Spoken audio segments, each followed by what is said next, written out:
Qana eng kichinakay. Eng kichinakay qana? Ha, tak, eng kichinakaydan.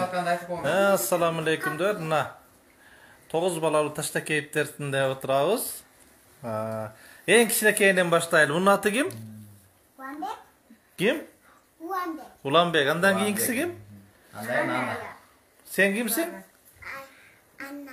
Anaya. Anna. Andan keyingisi? Anayın? Ayida. Ayda. Andan keyin? Tak.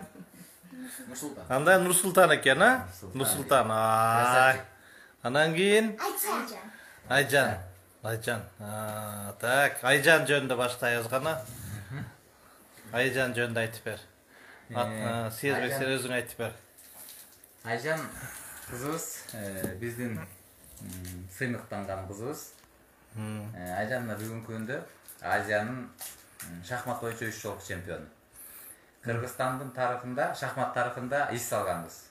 Bizde şu Kırgızstan'ın tarafında şahmat jatında kız gelinler arasında, kızlar arasından Aziyanın alılek bolçu. Anday bayağı iyilik jarılek bolçu da. Mına oşonu Kudayım buyursam nakey. Aycan iş salıp Aziyanın klasika türüne, şahmatın klasika türüne Aziyanın şu altın baygesini bağladık geldi. Bir emes 3 joluk çempion. Kırgızstan kança çempionu? Kırgızstan'dan 5 joluk çempion. 5 jol çempionu. Bu yıl çempion boldu. Jakında çempionat boldu. Oşo menen 5-nji jol çempion boldu. Anday Nursultan'ın ake bu jerde bizdin. Canla jaşına qarap ketip tutabız. Ana Nazirani ayt. Nazira da şahmatta bir top algılыкты ийгиликтер жаратып жүрөt. 5 yaşında Aziyaga тандоо турунда жеңүүчү болгон. Андан 7 yaşında Азиянын тандоо турунда жеңүүчү болду. Бирок экөөнү тең баягы каражатка байланыштуу бара албай калган да. Эгер барганда ошо Назира кызын деле Айжандай болуп Азияны утуп келет беле деп мына мен бүгүнкү күнгө чейин ошого неме кылып жүрөм ичиме. Жакшы ийгиликтер бар, мектепте жакшы окуйт. Дзюдоистка. Ооба, спорттун дзюдо түрү менен машыгат. Ал жактан да Кудайым буйрса жакшы ишенем кызыма. Келечекте жакшы алгылыктуу ийгиликтер жаратат деп. Андан кийинкиси Алмаз. Алмаз болсо мына мектепте биздин ошо улуттук компьютердик гимназияда 11 классты бүтүп атат буюрса. Азыр мына бүгүн жанагы азыр ушул бүгүнкү күндөрдө тестке даярданып атат. ОРТга. Азыр ошо сервизде отурган ошондон да аттуу ой базып кандай кылып тапшырам деп, жакшы тапшырам деген ниети бар Кудайым буйрса. Ошо ОРТга даярдыктар болуп атат. Бул Алмаз канча жолук чемпион? Алмаз Кыргызстандын 6 жолку чемпиону, Азиянын призеру. 7 жашында барып, Индиянын Нью-Дели шаарында ошол биздин үй бүлөнүн ичинде эң алгачкы эл аралык деңгээлдеги ошол жанагы коло байгени алып келген уулум ушул Алмаз. Биздин үй бүлөдө баягы жол баштоочу да. Эл аралык турнирде ошол Индиядан Нью-Делиден ошо биринчи жолу ушул Алмаз барып алып келген. Анан башталды, мына Нурсултан уктап баратат. Нурсултан жөнүндө да айтып берип коеюн. Бул учурда уктап калчы. Азыр уктайт. Азыр тренировкадан кичине чарчап келип, уйкусу келип, уктай турган учур болуп калды, детский время бүткөндө. Уктап калыш керек эмче. Бул азыр Мейланда кир уктай бер. Нурсултан. Экинчи класс. Кир уктай бер, бул экинчи класске. Жакшы, мектебинде жакшы тентек. Жакшы алдыңкы окуучулар. Ооба. Так, бирөө мына жака кирип кетти да, мейлиби? Уланбек мына суштооласта кирип кетти. Так, кимге келдик? Руслан. Руслан болсо мына биздин Кыргызстандын шахматынын жүзү деп койсок болот, лицосу. Ошо Кыргызстандын шахмат тарыхында Руслан да ошо Азиянын 3 жолку алтын байгесин уткан жигит. Кыргызстандын шахмат тарыхында эң жаш спорт шеберине талапкерликти 8 жашында толтурган, 8 жашка чыга элегинде толтурду спортчу.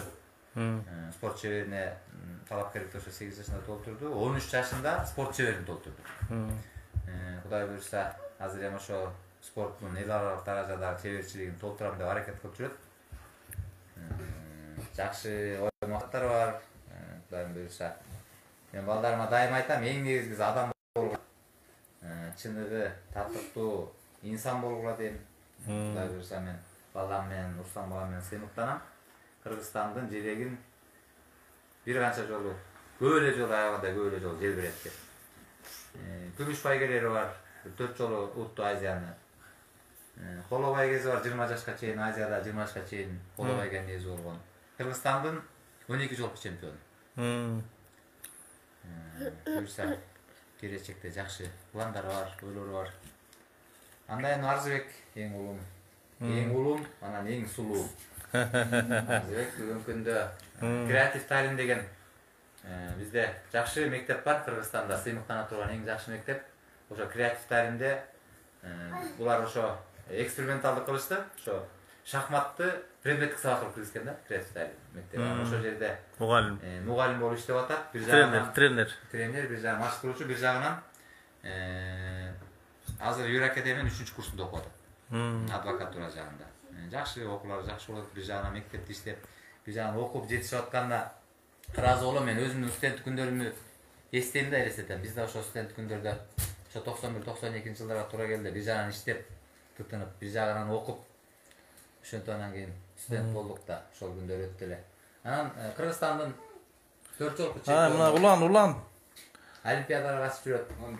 Уланды чыгарсаң? Уланбек болсо тентек ал эң кичинекей ишине. Улан чакырсаң? Үйдүн эркеси. Биздин атаманыбыз улан жөнүндө да өзгөчө айтып коелу.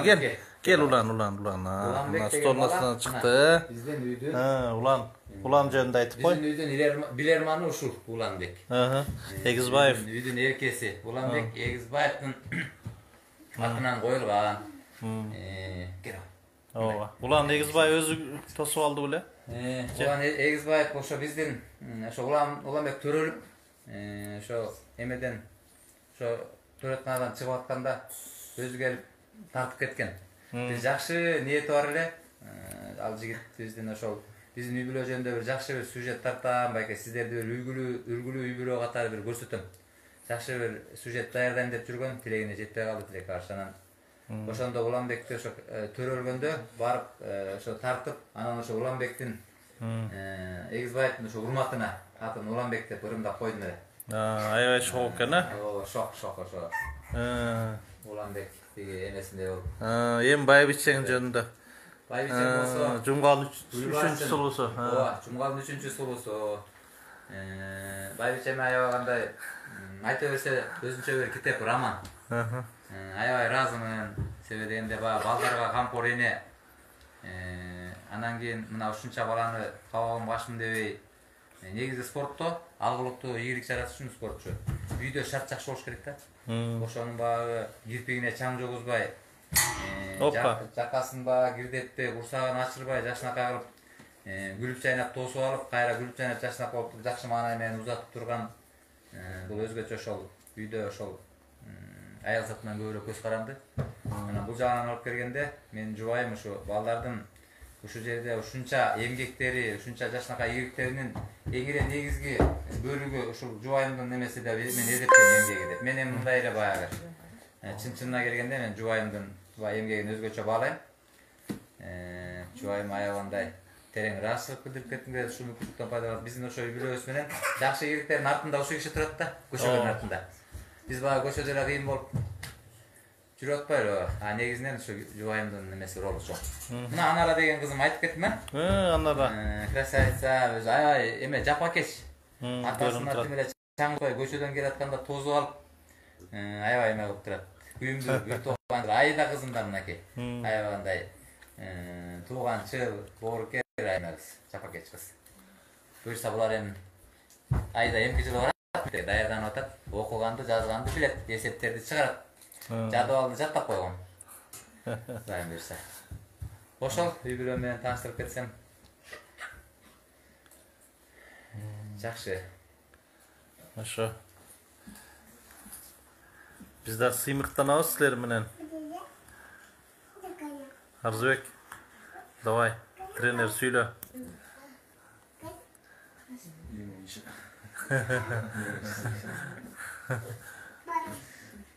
Seni kim tartkan? Kimisi жақсы sözüm ver.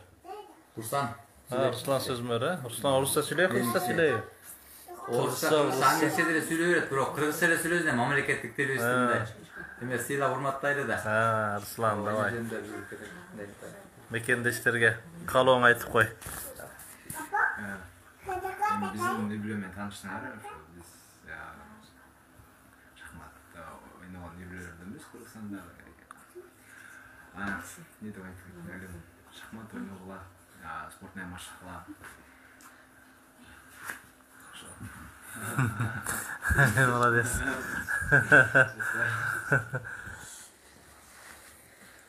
Эми сезбек өзүң жыйынтыктап айтып кой. Эл жак жубак болду. Нурсултан уктап кетип атат. Эми мынайым багы сизге дагы биз ыраазычылык билдиребиз үй-бүлөбүз менен. Себеби дегенде дайыма биздин баягы жакшыбызды ашырып, дайыма даңазалап, биз жөнүндө баягы коомчулукка маалымат берип келесиз дайыма. Сиздин постторуңузду окуп, көпчүлүгү ушул Кыргызстанда бизди көпчүлүгү ошо сиздин постторуңуз аркылуу таанып, анан кийин айтып калышат. Ошон үчүн сизге дагы ушул мүмкүнчүлүктөн пайдаланып мен ыраазычылыгымды билдирем. Дайыма ушул адамдардын жакшы жагын даңазалап, ушу дайыма жакшы адамдардын бир жакшысын чыгарып жүргөн жакшы блогерлерденсиз, жакшы журналисттерденсиз. Анан эми мындай жыйынтыктап айтсам, мынакей эртең бүрсү күнү биздин өлкөбүз үчүн, элибиз үчүн аябагандай бир олуттуу, бир өзгөчө бир күн болуп атат. Жергиликтүү кеңештерди шайлоо күнү, ошо менен эле катар мына референдум аябагандай маанилүү окуялардан деп мен эсептейм. Ушу жерден ушул жалпы досторумду, жалпы мекендештеримди активдүүлүккө чакырам. Себеби дегенде биздин өлкөбүздүн тагдыры, эртеңки келечеги ошол биздин ошол эртеңки бүрсүгүнкү ошо шайлоочуларыбыздан аябагандай көз каранды. Бизде эми Кыргызстанда баягы шайлоо боюнча көптөгөн маселелер, мына ошо шайлоо боюнча аябагандай көп тарыхый окуялар болуп өттү. Мен элибизди чакырып кетмекчимин. Баягы чын жүрөктөрү менен таза акыйкат өздөрүнүн баягы жүрөктөрүнө жаккан партиялардын, ошолордун баягы партиялардын жанагындай өзлөрүнүн бир жашоодогу ролуна, ошолордун жакшы программаларына карап, ошолордун арасында кандай адамдар келатат, калкка кызмат кыла турган таза адамдар келатабы, мына ошолорго маани берип, бир жакшы калыс шайлап алса деп чакырып кетмекчимин. Жалпы ушу мекендештеримди бүрсүгүнү боло турган, жалпы ушу республика боюнча болот. Анткени мына Бишкек шаарында мына болгон атат. Активдүүлүккө чакырам, өздөрүнүн жарандык позицияларын барып билдирип, ушу жакшы активдүү катышып берүүлөрүнө чакырып таштап кетмекчимин.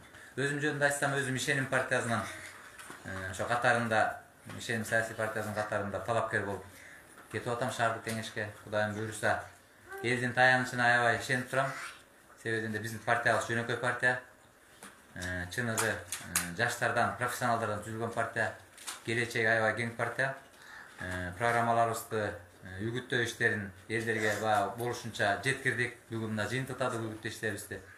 Эми буйруса ишенебиз, элибиз туура